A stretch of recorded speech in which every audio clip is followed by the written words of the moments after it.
ஊடக அன்பர்கள் அனைவருக்கும் வணக்கம். நான் ராம்குமார், இந்திய சுயராஜ்ய கட்சி தலைவர். 2019 இந்திய சுயராஜ்ய கட்சி ஆரம்பிக்கப்பட்டது. எலெக்ஷன் கமிஷனால் பதிவு செய்யப்பட்டுள்ளது. 3 ஜனநாயக தேர்தல்களை இந்திய சுயராஜ்ய கட்சி இதுவரைக்கும் சந்தித்துள்ளது. இந்த கட்சியோட அடிப்படை கொள்கை எதுன்னு பார்த்தோம்னா சமூக நீதி மற்றும் மக்களுக்கான ஜனநாயகம் ஆகும். இன்றைக்கி 3 விஷயம் இன்றைக்கி பேச வந்திருக்கேன்.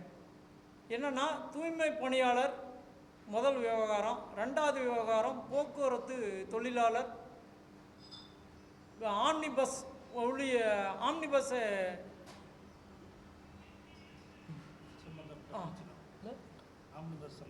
ஆமாம், ஆம்னிபஸ்ஸு கட்டண உயர்வு பிரச்சனை தான் இன்றைக்கி மிக முக்கியமான விஷயமாக பேசப்படுது. அதாவது தூய்மை பணியாளர் போராட்டம் உங்கள் எல்லாருக்கும் தெரியும். நேற்று கூட ஹைகோர்ட்டில் தூய்மை பணியாளர்கள் 400 பேர் வேலைக்கு வரலை அப்படின்னு சொல்லி எம்எஸ்டபிள்யூ கம்பெனிக்காரன் ஹைகோர்ட்டில் கேஸ் மடி போட்டு ஹைகோர்ட்டில் மிரட்டல், ஹைகோர்ட்டு மூலமாகவே தூய்மை பணியாளர்களை மிரட்டல் செய்துட்ருக்காங்க. இன்றைக்கி தூய்மை பணியாளர்கள் எந்த ஒரு உதவிகளும் இல்லாமல், யாரோடைய ஒரு உதவியும் இல்லாமல் ரொம்ப கஷ்டமான ஒரு நிராதே போனையாக ஒரு நடு ரோட்டில் நிற்கிற ஒரு சூழ்நிலையில் இன்றைக்கி தூய்மை பணியாளர்கள் இருக்கின்றார்கள். 2021 திமுக ஆட்சிக்கு வந்த உடனே தூய்மை பணியாளர்கள் பணி நிரந்தரம் செய்யப்படும், பொது அரசாங்க ஊழியர்களுக்கான இணையான பணி ஆதாரம், அதோடைய வாழ்வாதார உதவிகள் எல்லாமே செய்யப்படும் அப்படின்னு சொல்லி நமது தமிழக முதல்வர் திரு மு க ஸ்டாலின் அவர்கள் சொன்னார். 4.5 வருஷம் ஆச்சு. இன்றைக்கி வரைக்கும் அதோட பிரச்சனைகள் எதுவும் இன்றைக்கி வரைக்கும் தீர்க்கப்படல. இன்றைக்கி போன மாதம் ஆகஸ்ட் மாதம் தூய்மை பணியாளர்கள் கிட்டத்தட்ட ஒரு 10,000 பேர் ரிப்பன் மாளிகையில் இன்றைக்கி வெடிய போராட்டம் செஞ்சு கடைசியில் கோர்ட்டு மூலமாக அமைச்சர்கள், ஊழியர்கள், அரசாங்க ஊழியர்கள் மூலமாக இந்த தூய்மை பணியாளர்கள் போராட்டம் தற்காலிகமாக அரசாங்க சட்டத்தின் மூலம், அழுத்தங்கள் மூலம் நிறுத்தப்பட்டுள்ளது. இதோட பிரச்சனைகள் இன்னும் தீர்க்கப்படலை அப்படிங்கிறத முதல் விஷயம். இன்றைக்கி 400 பேர் மடியும் திரும்ப மடியும் ஊழியர்கள் வரக்க முடியாத சூழ்நிலையில் இருக்குது. இந்த தூய்மை பணியாளர்களுடைய அடிப்படை பிரச்சனை என்னன்னா, டெண்டர் முதல்ல திமுக அரசாங்கம் இன்றைக்கி விட்டு தூய்மை பணியாளர்கள் 4 மண்டலத்தில் விட்டுருக்காங்க. இந்த 4 மண்டலத்தில் விட்டதுக்கப்புறம் இன்னும் மேலும் இதை தமிழ்நாடு மூலமாக இதை விரிவுபடுத்துகிற ஒரு சூழ்நிலை தான் இருக்குது இன்றைக்கி தூய்மை பணியாளர்கள் பிரச்சனை. அடுத்ததாக இப்படி இருக்கும்போது தூய்மை பணியாளர்கள் பிரச்சனை ஏற்கனவே 23,000 சம்பளம் வாங்கிட்டு இருந்தவங்க இன்றைக்கி 17,000 சம்பளம் தான் இன்றைக்கி வாங்கிட்டு இருக்காங்க. 6,000 சம்பளம் பயங்கரமாக குறைச்சிருக்காங்க. அவங்களுடைய வாழ்வாதாரம் மிகப்பெரிய அளவில் பாதிக்கப்படுது. இதுக்கு தனியாருக்கு மூலமாக இவங்க கொடுத்ததுக்கு என்னென்னா, அவங்களுக்கு உயிரிழப்பு ஏற்பட்டால் 10 லட்சம் வீடு வழங்கப்படும். இந்த மாதிரி நிறையா எப்படி சொல்கிறது, நிறையா ஆதாரங்கள் வழங்கினாலும் கவர்மெண்ட்டு சம்பளங்கிறது இல்லை அப்படிங்கிறதான் மெயின் பிரச்சனை. இதைத்தான் அவங்க மெயினாக கேட்குறாங்க. தூய்மை பணியாளர்கள் எங்களுக்கு நிரந்தர ஒரு வாழ்வாதாரம் வேணும், அதனால தான் கவர்மெண்ட்டு நிரந்தரம் பண்ணணும் அப்படின்னு சொல்லி கேட்குறாங்க. ஒரு விஷயம் என்னென்னா, தமிழ்நாடு கவர்மெண்ட்டு வருஷத்துக்கு 10 லட்சம் கோடி ரூபா டெண்டர் வேல்யூ மட்டும் விடுறாங்க. ஆனால் தூய்மை பணியாளர்களுக்கு ஒரு வருஷம் அதிகபட்சமாக ஒரு 1000 கோடி ரூபா செலவாகும். அதை கவர்மெண்ட்டு செய்யறதுக்கு முன்னாடி வர மாட்டேங்குது. இதுதான் தூய்மை பணியாளர்கள் எல்லாருமே உயர் வகுப்பினர், நடுத்தர வகுப்பினர் கிடையாது. எல்லாமே முழுக்க அடிப்படை ஏழை மக்கள் தான், குடிசை வாழ் மக்கள் தான். அதாவது ஏழைகளுக்காக இலவசத்தை இந்த கவர்மெண்ட்டு அள்ளி கொடுக்குது. எல்லா வகையிலையும், எல்லா வழியிலையும் அள்ளி கொடுக்குற கவர்மெண்ட்டு தூய்மை பணியாளர்களுக்கு மட்டும் ஏன் செய்ய மாட்டேங்கிறாங்க அப்படிங்கிறது தெரியல. இதுக்கு ஒரே தீர்வு என்னன்னா, முதலமைச்சர் நேரடியாக இதில் தலையிட்டு இதை சரி செய்ய வேண்டும். முதலமைச்சர்னால் மட்டும்தான் இதை முதல்வர் ஸ்டாலின் அவர்களால் மட்டும்தான் இதை நேரடியாக தலையிட்டு சரி செய்ய முடியும். அதாவது கரூரில் கூட்ட நெரிசல் விபத்துக்கு நள்ளிரவு என்றும் பாராமல் முதலமைச்சர் நேரடியாக 1:30 மணிக்கு கூட போய் நேரடியாக போய் பார்க்குறாரு. அப்படி இருக்கும்போது கடந்த 6 மாதமாக இந்த தூய்மை பணியாளர்கள் பிரச்சனை போயிட்டுருக்கு. அதை பற்றி அவர் ஏன் தலையிடல அப்படிங்கிறது தான் மிகப்பெரிய வருத்தம். இதை வந்து தூய்மை பணியாளர்கள் வந்து அடிப்படை ஏழை மக்கள், அவங்களுடைய வாழ்வாதாரத்தை முதலமைச்சர் மட்டும்தான் சரி செய்ய முடியும் அப்படிங்கிறத நான் மெயினாக சொல்லிக்கிறேன். போன பீரியடில் அதிமுக பீரியடில் இந்த 4 மண்டலமும் தனியார் மண்டலத்துக்கு கொடுக்கப்பட்டது, தனியார் டெண்டருக்கு கொடுக்கப்பட்டது. அதிமுக தான் இதை வந்து செஞ்சது, இல்லைன்னு சொல்லலை. ஆனால் திமுக இதை வந்து நிவர்த்தி செஞ்சு தூய்மை பணியாளர்களுக்கு ஒரு நிரந்தர வாழ்வாதாரத்தை உண்டு பண்ண வேண்டும் அப்படிங்கிறத நான் சொல்கிறேன். அது அடுத்தது ஆம்னி பஸ். அதாவது இன்னைக்கு 2025 தீபாவளி வரப்போகுது. இந்த ஆம்னி பஸ் வந்து வருஷம் வருஷம் வருஷம் வருஷம் விலை, ஆம்னி பஸ் கட்டண உயரம் வந்து விலையேற்றம் பயங்கரமான அளவில் இருக்குது. இன்றைக்கி கிட்டத்தட்ட ஒரு 8000 ரூபா வரைக்கும் வந்து ஆம்னி பஸ்ஸோட கட்டணம் வந்து தீபாவளி நேரத்தில் வரப்போகுது. ஏற்கனவே கோர்ட்டில் இந்த கேஸ் வந்து நிலுவையில் இருக்குது. கோர்ட்டு 2 தடவை ஆர்டர் கொடுத்தது. இதே மினிஸ்ட்ரி சிவசங்கர் அவர்கள், போக்குவரத்து துறை அமைச்சர் சிவசங்கர் அவர்கள் இந்த ஆம்னி பஸ் கட்டண ஒழிப்பிற்கு, அணியாக கட்டண கொள்ளைக்கு தனியான டோல் ஃபோன் நம்பர்லாம் கொடுத்துருக்காரு. புகார் அளிக்கிறதுக்கு மனுவெல்லாம் ஏற்பாடு பண்ணியிருக்காரு. இருந்தாலும் இதுக்கான ஒரு நிரந்தர தீர்வு வந்து எதுவுமே இல்லை அப்படிங்கிறது மெயினான விஷயம். 2வது விஷயம் என்னென்னா, ஆம்னி பஸ்ஸுக்கு இந்த ஆம்னி பஸ்ஸு பகல் கட்டண கொள்ளையை இந்த அரசாங்கம் முழுமையாக தடுக்கப்பட வேண்டும் அப்படிங்கிறத மெயினாக சொல்கிறேன். ஏற்கனவே ஆம்னி பஸ்ஸு இன்றைக்கி 6000லேருந்து 8000 10,000 இந்த தீபாவளியில் போக போகுதுங்க. ஹைகோர்ட்டில் இதை வந்து மறுபடியும் கேஸ் போட போகிறாங்க. யாரோ ஒருத்தர் வந்து ஹைகோர்ட்டில் கண்டிப்பாக கேஸ் போட்டு நிற்பாங்க. அப்படி இருந்தால் இந்த பிரச்சனைக்கு வந்து விடிவு காலம் இல்லை. ஆம்னி பஸ்ஸு விடிவு காலம் என்னன்னா, கிலோமீட்டர் கணக்கில் ஆம்னி பஸ்ஸோட ரேட்டை வந்து நிர்ணயம் செய்யப்பட வேண்டும். அதாவது தமிழ்நாடு ஃபுல்லாக எப்படி எல்எஸ்எஸ், எக்ஸ்பிரஸ் எல்லாத்துக்கும் பஸ் சர்வீஸ்க்கு எல்லாத்துக்கும் கிலோமீட்டர் அடிப்படையில்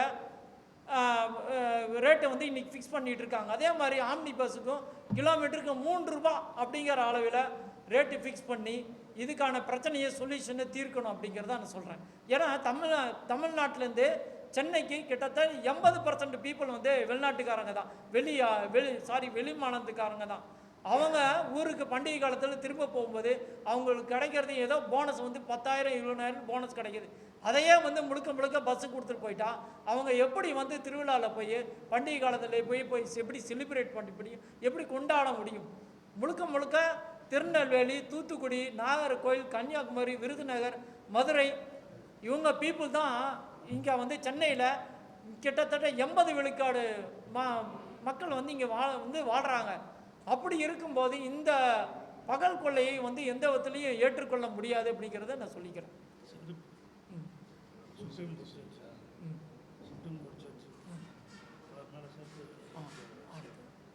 அடுத்தது என்னன்னா, காஞ்சிபுரம் பாளையம். அடுத்தது என்னன்னா, திருவண்ணாமலை காவல் நிலைய போலீஸ்காரங்க 2 பேர் வந்து ஆந்திராவிலேருந்து வந்த ஒரு தாயும் மகளையும் கூட்டிகிட்டு போய் சோதனை பண்ணுறேன், பரிசோதனை செய்கிறேன் அப்படின்ற பேரில் விசாரணை நிறுத்தி அந்த ஓட்டிகிட்டு வந்த அந்த லாரி டிரைவரை அடித்து துரத்தி விட்டு இவங்க 2 பேரும் பாலியல் பலாத்காரம் தாயும் மகளையும் 2 பேரையும் செஞ்சுருக்காங்க இந்த போலீஸ்காரங்க. ஒரு காவல் தெய்வமாக இருக்கக்கூடிய பொதுமக்களை காக்கக்கூடிய போலீஸ்காரர்களை இப்படி செய்வது மிக கொடூரமான, மிருகத்தை விட கேவலமான செயல். எப்படி சொல்கிறேன்னா, இது காலங்காலமாக போலீஸ் ஸ்டேஷன் சிதம்பரம் காவல் நிலையத்தில் இருந்த பத்மினி வழக்கிலிருந்து இன்னைக்கு வரைக்கும் காலங்காலமாக போலீஸ் ஸ்டேஷனில் நடந்து கொண்டே இருக்கின்றது. போலீஸ் ஸ்டேஷனில் 2 விஷயங்கள் நடக்குது. என்ன?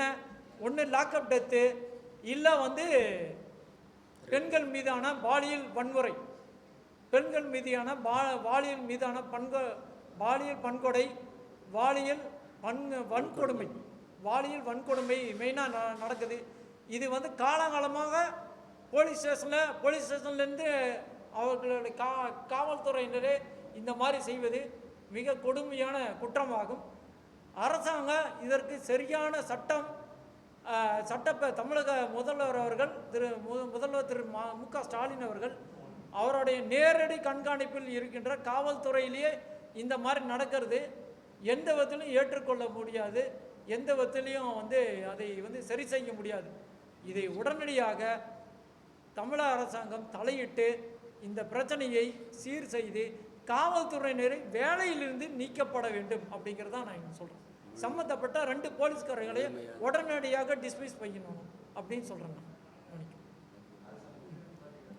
அடுத்ததாக 3வது விஷயம், தமிழக மீனவர்கள் நேற்று மறுபடியும் 30 பேரை அரெஸ்ட் பண்ணியிருக்காங்க. 30லேருந்து 74 பேர் வரைக்கும் அரெஸ்ட் பண்ணியிருக்காங்க. செய்யாத குற்றத்திற்கான தண்டனையாக இந்த மீனவர்கள் ராமேஸ்வரம் படகு மீனவர்கள், வேதாரண்யம் மீனவர்கள் செய்யாத குற்றத்துக்கு தண்டனையாக கொடூர தண்டனையை காலங்காலமாக அனுபவிச்சுட்டு இருக்கிறாங்க. இதை அரசாங்கம் தலையிட்டு உடனடியாக இலங்கை மூலமாக பேச்சுவார்த்தை நடத்த வேண்டும் அப்படிங்கிறத நான் சொல்லிக்கிறேன். ஏற்கனவே நான் என்ன சொன்னேன்னா, தமிழக மீனவர்கள் சார்பாக 5 பேர், இலங்கை மீனவர்கள் சார்பாக 5 பேர், இலங்கை அதிகாரிகள் கடற்படையினர் சார்பாக ஒரு 2-3 பேர், இலங்கை அரசாங்கத்தின் சார்பாக 2-3 பேர், தமிழக அரசாங்கத்தில் 2-3 பேர், மொத்தமாக ஒரு குழுவாக சேர்ந்து இதுக்கான ஒரு நிரந்தர பேச்சுவார்த்தை நடத்த வேண்டும், இதற்கான ஒரு ஒப்பந்தம் போட வேண்டும் அப்படிங்கிறத நான் இன்னைக்கு சொல்லிக்க வரேன். ஏன்னா இந்த பிரச்சனையை இப்படி தான் தீர்க்க முடியும். இன்னும் மீண்டும் மீண்டும் மீண்டும் மீண்டும் அரசு செய்வது எந்த விதத்திலையும் நியாயமற்றது. எந்த ஒரு அடிப்படை விஷயங்களும் எதுவுமே இல்லையே. வெறும் கடல் தாண்டி போகிறாங்க, எல்லை தாண்டி மீன் பிடிக்கிறார்கள் அப்படிங்கிறது ஒரு மிகப்பெரிய குற்றமாக இல்லையே. அப்படி இருக்கும்போது எனக்கு இந்த மாதிரி ஒரு கொடூரமான தண்டனை, அவங்க என்ன கடத்தல் செய்கிறாங்களா, இல்லை ஹெராயின் போதை மருந்து கடத்துறாங்களா? அப்படி இல்லாத போது எதுக்காக இப்படி அரெஸ்ட் பண்ணணும்? எதுக்காக இதை இந்த மாதிரி செஞ்சு இறங்கிய அரசாங்கம் என்ன சொல்ல வருகின்றது, என்ன சாதிக்க வருகின்றது? இல்லை ராமேஸ்வரம் இந்திய மீனவர்களே இந்தியாவில் மீன் பிடிக்க கூடாதா அப்படிங்கிற ஒரு கொஸ்டின் தான் இதன் மூலம் எழுகின்றது. இதை உடனடியாக மத்திய அரசாங்கம் தலையிட்டு இந்த பிரச்சனையை ஒரு குழுவாக அமைத்து சரி செய்ய வேண்டும். வெறும் பேச்சுவார்த்தையில் மீண்டும் மீண்டும் நடத்துகிறது எந்த ஒரு பிரோஜனமும் இல்லை, எதுவுமே நடக்க போகிறதில்ல. இது தொடர்ந்து காலங்காலமாக நடந்து கொண்டிருக்கின்றது. இதை சரி செய்ய வேண்டும் அப்படிங்கிறத சொல்லி சார், நீங்கள் ஏதாவது கேள்வி கேட்கணும் கேளுங்க சார். அடுத்து இன்னொரு விஷயம் பேசிக்கலாமா? இன்னும் 1 விஷயம், உச்ச நீதிமன்ற தலைமை நீதிபதி திரு கவாய் அவர்கள் மீது கிஷோர் என்பவர் சூயறிந்த விஷயம் கடுமையான கண்டனத்திற்குரியது. உடனடியாக கிஷோரின் மீது நடவடிக்கை எடுத்து கைது செய்யப்பட்டு சட்டத்தின் முன் நிறுத்தப்பட்டு அதிகபட்ச தண்டனையை வழங்க வேண்டும் அப்படிங்கிறத சொல்கிறேன். ஏன்னா இதுக்கப்புறமா இந்த மாதிரி செயல் தொடர்ந்து நடைபெறுவதற்கான வாய்ப்புகள் உண்டு. ஏன்னா பாஜக சாதியின் அடிப்படையிலானது. சாதி குழிக்கொலை பாஜக ஒரே கட்சி தான் வச்சிருக்குது. வேற எந்த ஒரு கட்சியிலையும், இந்தியாவில் எந்த ஒரு கட்சியிலையும் சாதி அடிப்படையான கட்சின்னு சொல்லிக்கினாலும் சாதி குழுக்கள் எது எந்த ஒரு கட்சியிலையும் கிடையாது, பாஜக மட்டும். இதே மாதிரி அண்ணாமலை, வானதி சீனிவாசன், தமிழிசை சவுந்தரராஜன், எச் ராஜா இவங்கெல்லாம் ஏன் வாய் மூடிட்டு இருக்கிறாங்கன்னே தெரியல. இதுக்கு ஒரு விதத்தில் மறைமுகமாக சப்போர்ட் பண்ணுறாங்களோ அப்படிங்கிற ஒரு சந்தேகம் இல்லை, ஊர்ஜிதமாகிறது. இதை பற்றி அவங்க எதுவுமே இதுனா எந்த ஒரு கண்டனமும் தெரிவிக்காதது மிக மட்ட ரகமான ஜாதி அடிப்படையிலான செயலாக நான் பார்க்கிறேன். ஐயா ஒரே நிமிஷம்.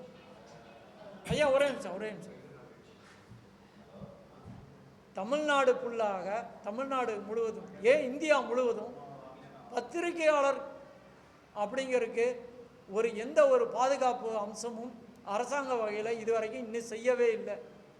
இதை முழுமையாக தலையிட்டு இந்திய அளவில் ஒரு பத்திரிகையாளர் பாதுகாப்பு சட்டம் அப்படிங்கிறத கொண்டு வரணும் அப்படிங்கிறத நான் இன்றைக்கி தெளிவாக சொல்கிறேன். ஏன்னா பத்திரிகையாளர்கள் எல்லா விதத்துலையும் எல்லா மட்டத்துலையும் தாக்கப்படுகின்ற சம்பவங்கள் வந்து காலங்காலமாக நடந்துகிட்ருக்குது.